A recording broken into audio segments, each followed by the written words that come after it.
बिस्मिल्लाहिर्रहमानिर्रहीम अल्लाहुम्मा सल्ली अला मुहम्मदिन व अला आलि मोहम्मद। अस्सलाम वालेकुम नाज़रीन, मैं हूँ आपका मेज़बान खालिद जमील और आप देख रहे हैं मेरा यूट्यूब चैनल। 3-4 बड़ी अहम ख़बरें हैं जिन पे हम बातचीत करेंगे। एक इतला ये है कि लॉन्ग मार्च की आड़ में मार्शल लॉ की साजिश की जा रही है। दूसरी खबर यह है कि वज़ारत दाखिला का मुतालबा मुस्तरद, इसहाक डार को अमरीका में मुश्किलात और ज़र मुबादला के ज़खायर मज़ीद गिर गए। इसहाक डार साहब वज़ीर ख़ज़ाना पाकिस्तान के वाशिंगटन पहुँचे हैं, जहाँ पे वो IMF, वर्ल्ड बैंक और अमरीकी जो ट्रेजरी डिपार्टमेंट है उनके हुकाम से बातचीत करेंगे और पाकिस्तान की जो माली मुश्किलात हैं उनसे निकालने के लिए जो इमदाद दरकार है, फंडिंग दरकार है, लोन दरकार है, उसके ऊपर बातचीत की जाएगी। अमेरिका में जब इसहाक डार साहब पहुँचे उससे पहले वो लंदन में उन्होंने एक रोज़ क़याम किया, नवाज शरीफ साहब से मुलाकात की, मुशावरत की और फिर वो अमेरिका रवाना हुए। जो वाशिंगटन एयरपोर्ट के ऊपर जो जिस अंदाज में वहाँ पे एक बदनज़मी हुई और गालम गलोच हुई, इसमें जो पाकिस्तानी थे उन्होंने भी इनको पहुँचने के ऊपर जिन अल्फाज से पुकारा कुछ ज़्यादा मुनासिब नहीं थे, ऐसा नहीं होना चाहिए था। और जिस अंदाज में इसहाक डार साहब ने रिस्पॉन्स किया और फिर इसहाक डार साहब को जो रिसीव करने आए हुए थे, जिनके हाथ में तो फूलों का गुलदस्ता था लेकिन ज़बान पे ऐसे ऐसे अल्फाज थे जो दोहराए नहीं जा सकते। तो ऐसी जो सूरत हाल है यकीनी तौर के ऊपर पाकिस्तान के लिए बदनामी का सबब ज़रूर है। इसहाक डार साहब का बैकग्राउंड जो भी हो, जिस अंदाज़ में वो वतन वापस आए, जिस अंदाज़ में उनको वज़ीर ख़ज़ाना बनाया गया, उसके अंदर बेशुमार सवालात हैं और वो बज़ाते ख़ुद एक सारा का सारा शर्मिंदगी का अमल है जो इसहाक डार साहब और इस हुकूमत के अंदर हुआ है। लेकिन इस अमल को एक अमेरिका के एयरपोर्ट के ऊपर दोहराना और फिर लोगों की तरफ से तो शायद हम कह सकते हैं किसी हद तक जो सियासी वर्कर होते हैं, खा वो PTI के हों, पीपल्स पार्टी के हों, PMLN के हों, ये एक तारीख़ है कि जब भी कोई पाकिस्तान का लीडर दीगर ममालिक में जाता है तो उसके मुखालफिन वहाँ पर जल्द से जुलूस करते हैं और मुजाहरे करते हैं। ये पीपल्स पार्टी और नून लीग के दौरे हुकूमत में भी रहा। लेकिन सरकारी अहदेदारों की जानब से, वज़रा की जानब से जिस अंदाज़ में उंगली दिखाई गई और जो अल्फाज जो वहाँ पे वज़ीर ख़ज़ाना को रिसीव करने वाला डेलीगेशन था, जिस अंदाज़ में उन्होंने जो कुछ किया वो यकीनन बहुत ज़्यादा काबिल अफ़सोस है। और इसको हुकूमत को भी अपनी जो ऑफिशल्स हैं और जो इस किस्म के लोग हैं उनको बताना चाहिए कि हुकूमती सतह पर अगर ये इक़दाम होंगे तो उससे और ज़्यादा सुबकी होगी। तो इस किस्म के मामलात नहीं होने चाहिए। दूसरी तरफ इसहाक डार साहब के आने के बाद ये तवक्को की जा रही थी कि डॉलर बड़ा मुस्तहकम हो रहा है और ज़र मुबादला के ज़खायर की भी उम्मीद की जा रही थी कि बड़े बढ़ जाएंगे। IMF की एक किस्त हमें मिल चुकी, लेकिन उसके बाद अभी तक दीगर जो इदारे हैं या ममालिक हैं उनसे हमें फ़ंडिंग नहीं हो रही और IMF से लोन और उसकी किस्त मिलने के बावजूद पाकिस्तान के ज़र मुबादला के ज़खायर जो हैं कि वो बहुत तेज़ी के साथ गिर रहे हैं। और अभी जो लास्ट वीक एंड हुआ है उस पर $7.5 अरब पे स्टेट बैंक ऑफ पाकिस्तान के रिज़र्व्स गिर के जो है कि पहुँच चुके हैं। और ये अगस्त 21 के अंदर जो हाईएस्ट पाकिस्तान के जो रिज़र्व्स पहुँचे थे वो टोटल $27 अरब थे और उसमें जो स्टेट बैंक ऑफ पाकिस्तान के अंदर थे वो $20 अरब के रिज़र्व थे स्टेट बैंक ऑफ पाकिस्तान के पास। लेकिन जब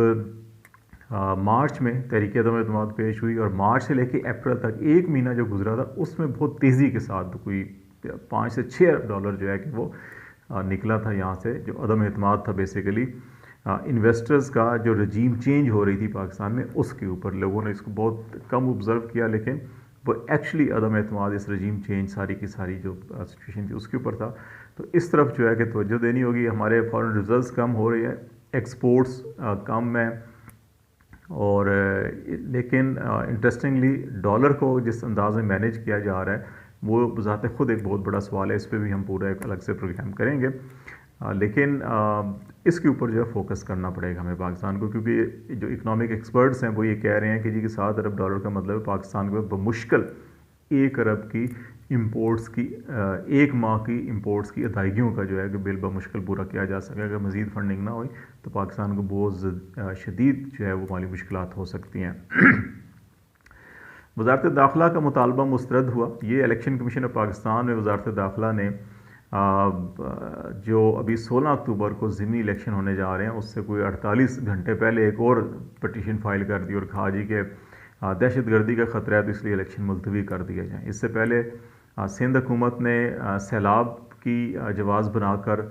بلدیاتی انتخابات کو ملتوی کروایا تھا، حالانکہ جن حلقوں کے اندر جن شہروں میں انتخابات ہونے تھے وہاں سیلاب دور دور تک کوئی آثار نہیں تھے۔ پھر بعد میں اس کو وزارت داخلہ نے ابھی ایک ہفتہ پہلے خط لکھا اور کہا جی کہ جو لا انفورسمنٹ ایجنسیز اویلیبل نہیں ہیں اور ان کی وجہ سے تاخیر کی جائے، اور لیکن وہ بھی ساری چاروں صوبوں سے حکام کو بلایا گیا۔ الیکشن کمیشن نے پھر کہا نہیں الیکشن ہوں گے، تو اب آخری وقت پہ آ کہا جی دہشت گردی کا خطرہ ہے، تو اس کو بھی الیکشن کمیشن نے مسترد کر دیا اور کہا کہ نہیں ٹائملی الیکشن ہوں گے، اور رینجرز، آرمی اور پولیس جو ہے قانون نافذ کرنے ادارے ہیں جو وہ اپنے سیکیورٹی مزید سخت کریں ریدر دین کہ الیکشن کو ملتوی کیا جائے۔ سب سے اہم بات جو ہے پاکستان میں بہت ساری پولیٹیکل تھیوریز چل رہی ہوتی ہیں۔ راولپنڈی اسلام آباد میں ان دنوں اب اس میں کتنی حقیقت ہے وہ بھی اگلے ہفتے 10 دن کے اندر پتہ چل جائے گا، لیکن مختلف حقائق کو، پولیٹیکل سچویشنز کو دیکھا جائے تو کچھ چیزیں جو ہے دل کو لگتی ہیں کہ یہ کہا جا رہا ہے جی کہ لانگ مارچ کی آڑ میں بہت سی جو فریق ہیں، کچھ جماعتیں ہیں، کچھ اسٹیبلشمنٹ کے اندر جو لوگ ہیں کہ وہ مارشل لاء کے نفاذ کی طرف جو ہے کہ بڑے سنجیدگی کے ساتھ سوچ رہے ہیں، اور کچھ لوگوں کا خیال ہے کہ لانگ مارچ کی آڑ میں جو ہے کہ جنرل باجوہ صاحب کو ایکسٹینشن دینے کے حوالے سے جو ہے کہ وہ بارگیننگ پوزیشن زیادہ مستحکم ہو جائے گی، تو اس لیے عمران خان جو ہے کہ لانگ مارچ کو مسلسل ڈیلے کر رہے ہیں۔ اب اس کے پیچھے جو لوگ حقائق یا ایونٹس کو کیلکولیٹ کر رہے ہیں ان کے خیال کے اندر کہ لانگ مارچ میں کیونکہ جس انداز کے اندر فیڈرل گورنمنٹ ڈیل کر رہی ہے، اب پی ایم ایل این کو، پیپلز پارٹی کو، J U I, P T M کی جماعتوں کو یہ اندازہ ہو گیا کہ وہ سارے مل کر بھی پی ٹی آئی کو شکست نہیں دے سکتے، تو ان کا یہ خیال ہے کہ ایسے حالات پیدا کر دیے جائیں کہ الیکشن نہ ہوں، یا الیکشن جو ہے کہ ایک غیر معینہ مدت کے لیے ملتوی ہو جائیں، یا پھر یہ ایسی صورتحال پیدا آ جائے کہ ملک کے اندر ایک ایمرجنسی لگا دی جائے اور کوئی ٹیکنوکریٹ سیٹ اپ بن جائے سال 2-3 سال کے لیے، اکنامک کرائسس یا جو بھی اس کو نام دیا جائے اور بنا دیا جائے، یا یہ بھی اگر ممکن نہیں ہے تو پھر اتنا گند ڈال دیا جائے کہ پھر براہ راست ٹیک اوور کرنا پڑے ملٹری کو اور وہ آ جائیں اور وہ سنبھال لیں سارے معاملات، تاکہ پی ٹی آئی کے ہاتھ میں کچھ نہیں جانا چاہیے۔ تو ایک یہ تھیوری چل رہی ہے، اسی لیے کہا جا رہا ہے کہ جو پی ڈی ایم کی جماعتیں اور بالخصوص پی ایم ایل این جو ہے وہ ایکسٹریم آخری حد تک جانے کے لیے تیار ہے اور ہر وہ قدم اٹھائے گی جس سے امن و امان، انتشار اور دیگر مسائل پیدا ہوں، اور یہی وجہ ہے کہ چھوٹی چھوٹی باتوں کے اوپر، چھوٹے چھوٹے ٹویٹس کے اوپر جو ہے کہ وہ پی ٹی آئی کے لیڈروں کو جو ہے کہ وہ ٹارگٹ کیا جا رہا ہے، ایف آئی آرز کی جا رہی ہیں، اٹھایا جا رہا ہے، برہنہ کر کے تشدد کیا جا رہا ہے، لیکن دوسری طرف پیپلز پارٹی کے اعتزاز احسن نے اس سے زیادہ شدید سخت بیان دیا اور نام لے کر جو بیان دیا وہ بڑا شدید تھا، لیکن اس کے اوپر کوئی کارروائی نہیں کی گئی۔ پیپلز پارٹی اگرچہ دن ان کو نوٹس کر رہی ہے، شوکات نوٹس، اور ان کے خلاف وہ کارروائی کی بات کی جا رہی ہے، لیکن گورنمنٹ نہیں کر رہی۔ اسی طرح بعض لوگوں کا یہ خیال ہے جی کہ اسٹیبلشمنٹ کے اندر بھی کچھ ایسے عناصر ہیں جو چاہتے ہیں کہ خان صاحب فوری طور کے اوپر لانگ مارچ کریں اور اتنا پریشر کریٹ ہو جائے گورنمنٹ کے اوپر کہ جی آج گئے اور کل گئے، اب حکومت بچنا مشکل ہے۔ ایسی صورتحال میں پھر حکومت سے بارگیننگ کی جائے اور ایکسٹینشن لی جائے، لیکن اگر بار بار جنرل باجوہ یہ اناؤنسمنٹ کر رہے ہیں کہ وہ ایکسٹینشن نہیں لیں گے، تو اب اگر انہوں نے لی تو وہ کافی ان کی اپنے لیے بہت زیادہ سبکی ہوگی، اور اب اگر کوئی تھوڑی بہت کریڈیبلٹی یا ساکھ ہے برقرار تو وہ بھی ختم ہو جائے گی۔ تو میرا خیال ہے کہ اس کے اندر تو اتنا وزن نہیں ہے، لیکن یہ پولیٹیکلی ضرور ایسی سچویشن ہے کہ جو اس وقت حکومت کے اندر جماعتیں ہیں وہ کسی طور کے اوپر بھی پی ٹی آئی کو اقتدار